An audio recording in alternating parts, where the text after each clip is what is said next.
Millions of people look upward at the Burj Al Arab when trying to understand its extreme engineering.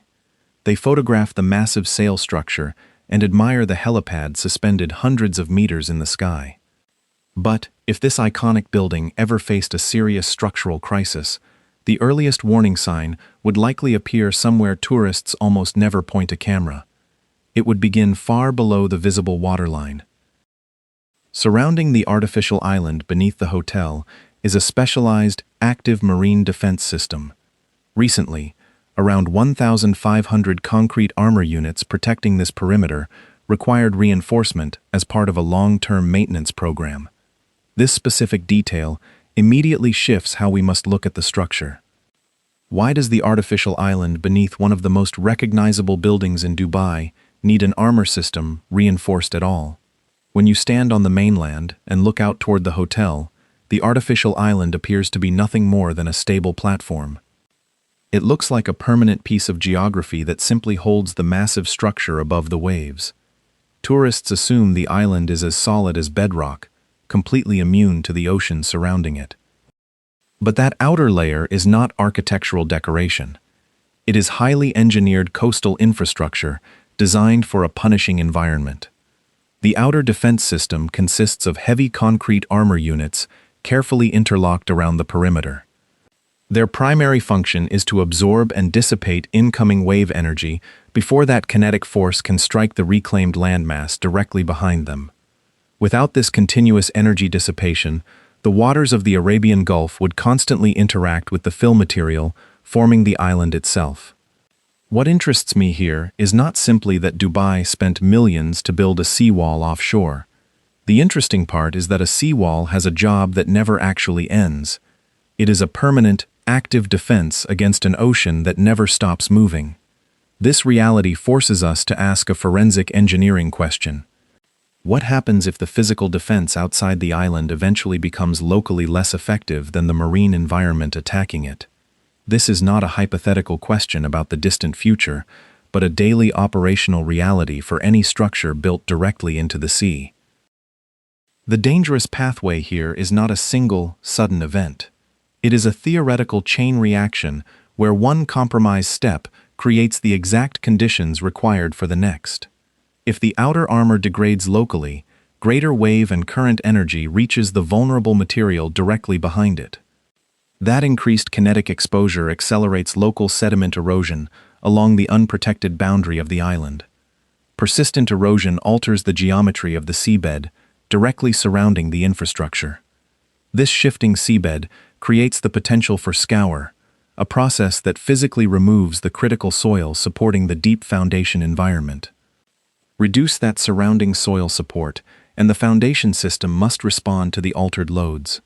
That foundation response can lead to structural movement, which redistributes immense physical stress into the tower itself.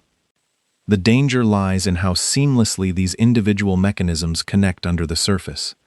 But there is already a major problem with assuming this exact nightmare scenario. The artificial island beneath the hotel is not simply what holds the tower up. A common assumption is that Dubai simply placed a massive skyscraper directly on top of a loose pile of reclaimed surface sand. That is physically impossible for a megastructure of this scale. According to Jumeirah, the Burj Al Arab transfers its massive loads through a highly engineered deep pile foundation system. More than 230 concrete piles were driven approximately 40 meters into the seabed to stabilize the structure. The reclaimed island surrounds the base of the hotel, but the actual weight is carried far deeper underground. This fundamentally changes the structural reality of our investigation. If surface sand were to wash away from the upper edge of the island, the tower would not instantly topple over like a sandcastle. The deep piles would continue transferring the vertical load down into the stable friction layers. This creates an entirely new mystery for us to solve. If the visible sand island is not simply holding the entire tower upright, why should localized changes around its perimeter matter to the safety of the building? The answer lies in how those deep foundations interact with the earth they are driven into. The vulnerability of this megastructure requires a different way of looking at coastal engineering. The artificial island is not just high-value real estate supporting luxury restaurants. It is a carefully controlled, engineered buffer zone. It acts as the physical mass separating the highly aggressive waters of the Gulf from the stable soil matrix that immediately surrounds the upper sections of those foundation piles. When you place a permanent structure hundreds of meters offshore, engineering did not eliminate the coastline. It simply redesigned the physical boundary between the coastline and the building. That newly created boundary must be continuously managed and protected. If the buffer zone is compromised, the environment directly interacting with the foundation system fundamentally changes. And in this specific region, the environment possesses two distinct methods of attacking reinforced infrastructure over time. We have to look closely at what the ocean is actually doing to the concrete. We must understand the exact mechanisms that make saltwater such a relentless threat to any material placed directly in its path. The first enemy does not require a spectacular storm to inflict severe damage. It operates continuously on a chemical level. The marine environment in this region is incredibly aggressive, and infrastructure placed offshore faces a relentless combination of high ambient heat, warm seawater, and intense chloride exposure. Over time, chlorides from the saltwater can penetrate the porous matrix of the concrete protection systems. If these chlorides eventually reach the internal steel reinforcement, the conditions for active corrosion are fully met. As the steel corrodes, the resulting rust byproducts expand, generating immense internal pressure within the material. This internal pressure can crack and spall the surrounding concrete, accelerating the deterioration process and exposing even more vulnerable material directly to the sea. Chemistry works slowly and silently beneath the surface, degrading defenses without anyone noticing from above. But the Gulf also attacks mechanically, and that brings us to the second enemy. The physical threat to the seawall is not necessarily one single gigantic Hollywood wave washing over the island. The true engineering challenge is endless, grinding repetition. A recent 2026 scientific study analyzed a 45-year hourly wave dataset across 27 locations in the waters of the United Arab Emirates. The researchers identified multiple distinct storm wave populations operating in the region. They found that the Shamal wind system was the dominant force, forming approximately 90% of all waves measuring above 1 meter in the analyzed 45-year dataset. This confirms a crucial operational reality for the infrastructure protecting the hotel. The marine defense system is not standing still in a calm swimming pool. It is repeatedly absorbing kinetic energy from recurring weather patterns year after year. Wave impact, followed by salt spray drying on wet concrete, followed by another wave impact. It is a cycle that never stops testing the durability of the outer armor. Now we can fully connect the pieces of the failure chain. If local marine protection degrades over decades of repeated wave impact and chloride exposure, it becomes less effective at dissipating energy. Greater kinetic energy penetrates behind the armor, making localized sediment erosion more likely along the island perimeter. As the geometry of the seabed changes, the flow of water accelerates around submerged obstacles, potentially causing scour to remove critical soil surrounding the foundation piles. With less soil support, the deep foundation behaves differently under structural load.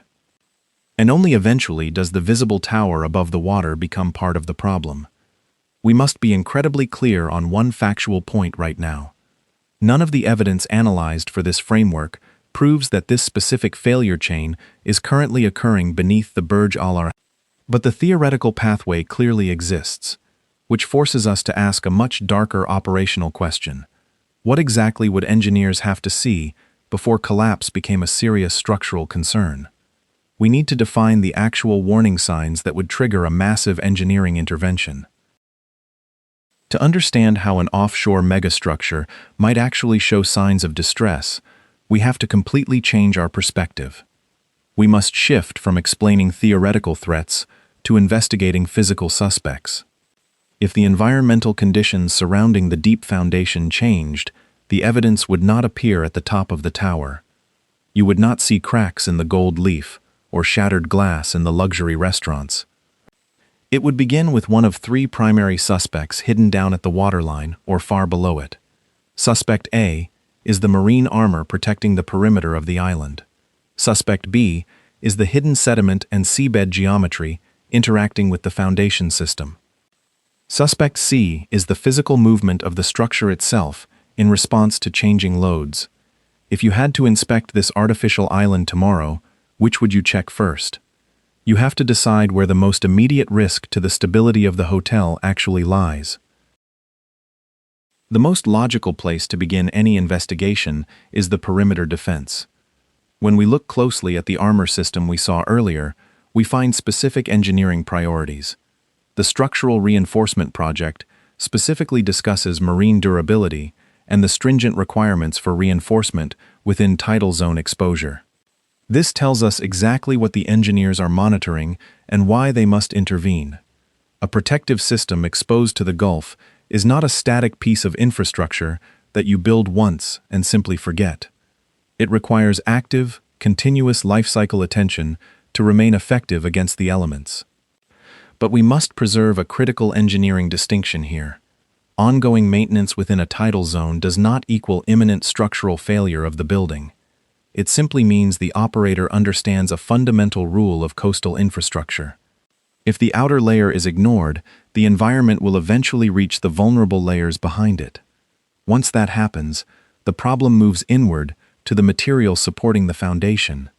That is why replacing or reinforcing those armor units is not an optional cosmetic upgrade, but a mandatory structural defense mechanism. That brings us to the second suspect, which involves the physical material you cannot easily photograph. Imagine the dark environment directly beneath the artificial island. Currents are flowing relentlessly. Individual sand grains are moving along the seabed with every tidal shift. If the local wave energy increases because of a change in the outer armor, the seabed can begin to lower locally. This introduces the mechanism of scour. As the sediment is washed away, the upper sections of the concrete piles become increasingly exposed to the water. This matters because a deep pile foundation does not operate in isolation. Its physical behavior depends heavily on its interaction with the surrounding soil. Remove that surrounding soil, and the foundation system must behave differently. Engineering studies on Scour establish that losing this surrounding material can reduce the lateral resistance and load capacity of the pile system. We must be absolutely clear that there is no public evidence proving this dangerous scour is currently happening beneath the Burj Al Arab. But the general mechanism reveals a fascinating truth about offshore engineering. A change hidden underwater can matter long before something dramatic appears hundreds of meters above. If that hidden underwater environment did change significantly, we would have to investigate the third suspect. The Hollywood assumption is that structures go directly from being perfectly stable to instantly collapsing into the ocean. Infrastructure reality is much slower, much more measured, and much more sequential. First, the marine environment changes. Then, the foundation conditions and critical soil support change in response. Because the stiffness and support have altered, the structure begins to experience microscopic movement. That movement forces the massive weight of the tower to redistribute its load across the remaining stable elements. This force redistribution creates new, unintended stress concentrations within the structural frame. Only when that stress exceeds the specific capacity of the materials does physical damage begin to visibly develop, and only eventually, in extreme, uncontrolled conditions left completely unaddressed, does major structural failure become a reality. Collapse would be the absolute last chapter of a very long book. Movement would come much earlier, which raises a completely different perspective on the safety of the hotel. What if a building doesn't need to fall into the sea before it becomes a serious engineering problem? When structural engineers monitor a megastructure, they are looking for tiny signals that indicate a fundamental shift in behavior. Tiny structural movements can matter deeply when evaluating a foundation system. The engineering question is never just whether a building is moving. The questions are whether that movement is expected, whether it is uniform across the structure, whether it is stable, or whether it is localized and accelerating outside of predicted behavior. It is incredibly tempting to invent a dramatic number right here, to claim that the hotel has settled by 5 or 12 millimeters to create a false sense of panic. We will not do that. There is no reliable public evidence used for this framework that establishes dangerous settlement or abnormal structural movement at the Burj Al Arab. The real vulnerability we can support is not proven collapse today.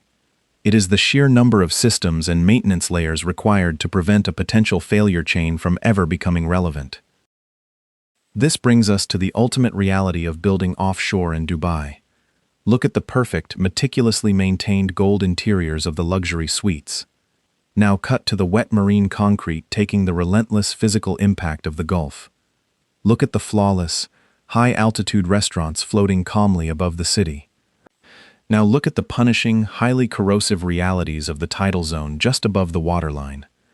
Dubai has immense financial resources, and it can deploy them to fund endless structural inspections. It can reinforce aging concrete, replace damaged components, and continually maintain the seawall. But it cannot purchase a gulf that contains absolutely no salts.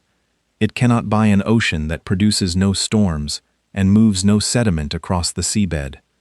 It cannot purchase an exemption from long-term marine exposure. Money buys advanced maintenance capacity, not total immunity from physics.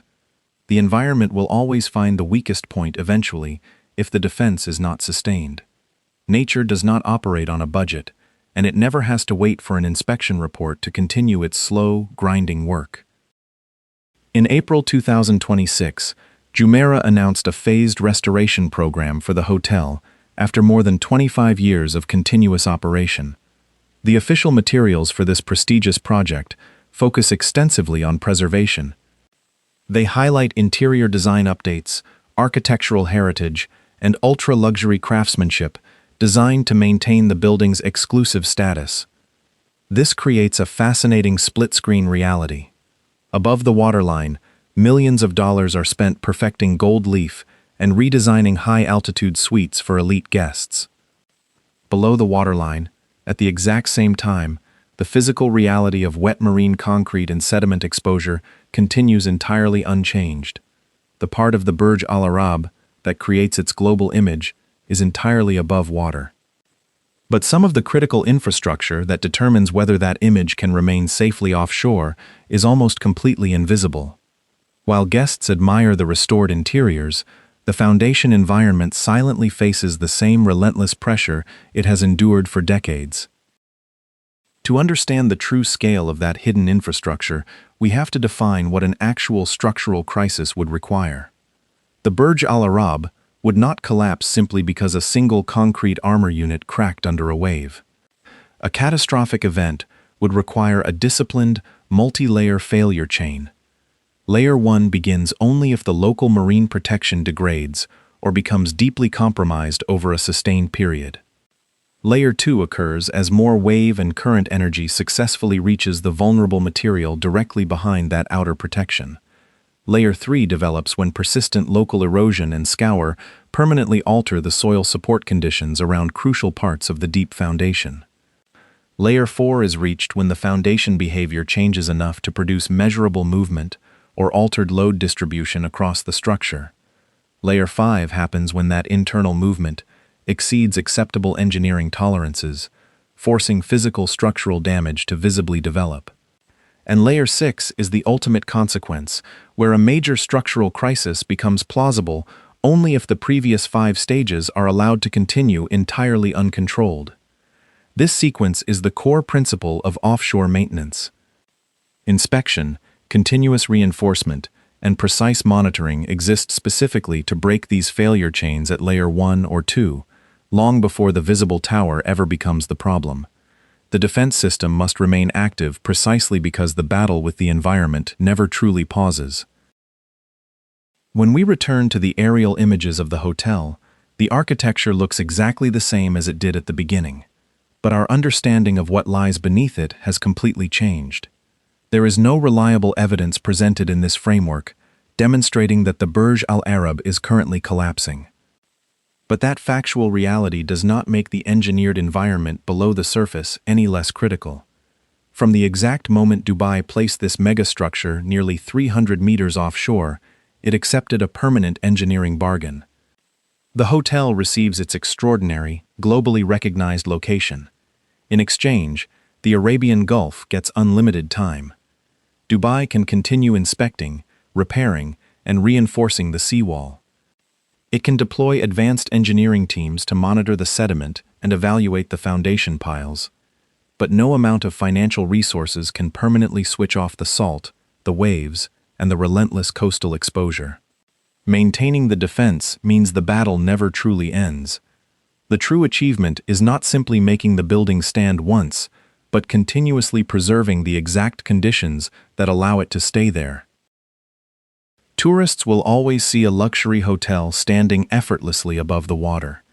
They will admire the architecture and the engineering required to raise a tower of that magnitude into the sky. But after investigating beneath it, the more interesting story is entirely different. It is the story of a building whose safest future depends on preventing the sea from significantly changing the invisible environment surrounding its deep foundations. The most frightening part is how many hidden conditions must continue working correctly to keep such an extraordinary offshore structure uneventful. Which would you monitor most closely? The tower, the seawall, or the seabed? This video is strictly for educational and analytical purposes, exploring general coastal and structural engineering principles based on publicly available documentation. It does not represent a current safety assessment of the Burj Al Arab, nor does it substitute for professional engineering evaluation. If you found this infrastructure investigation valuable, subscribe to the channel for more deep dives into the hidden engineering systems that keep Dubai running. Share your thoughts on the investigation in the comments below.